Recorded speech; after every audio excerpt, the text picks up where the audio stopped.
il n'y a pas d'âge pour commencer à écrire. Des romans, des histoires inventées, rêvées ou parfois autobiographiques. Audacieux et prometteurs, les auteurs publient et n'ont pas peur d'affronter les grands de l'édition. Voici à la médiathèque nos coups de cœur, nos préférés, et accompagnez-nous dans cette découverte. Cette sélection de longue haleine s'est faite pendant plusieurs mois et nous vous proposons de la partager avec nous. Tous ces romans, plus passionnants les uns que les autres, vont vous faire avoir des cernes aux yeux et vont vous raboter vos nuits, tellement ces histoires sont passionnantes. Alors, je vous propose quelques premiers romans.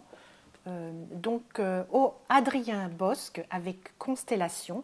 C'est l'histoire de la disparition de l'avion qui transportait Marcel Cerdan.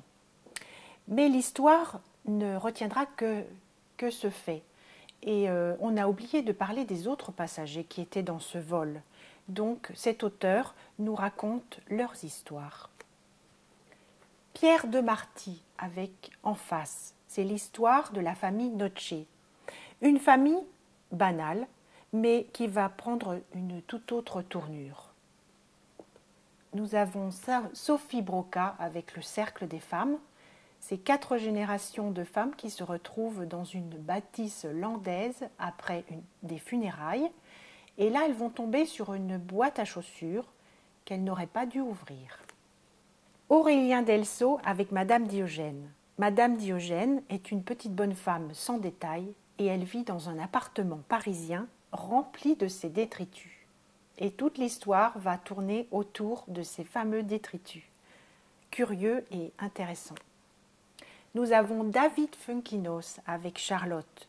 C'est un livre autobiographique sur une peintre qui, pendant la Deuxième Guerre mondiale, fut déportée à Auschwitz et elle mourut très jeune.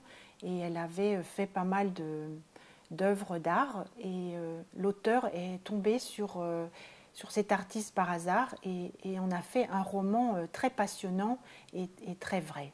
Voilà, à découvrir.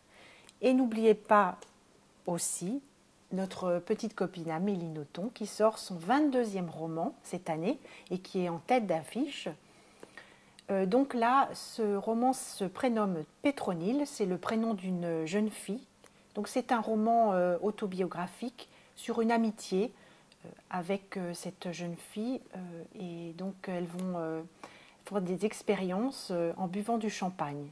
Voilà, à découvrir et assez passionnant.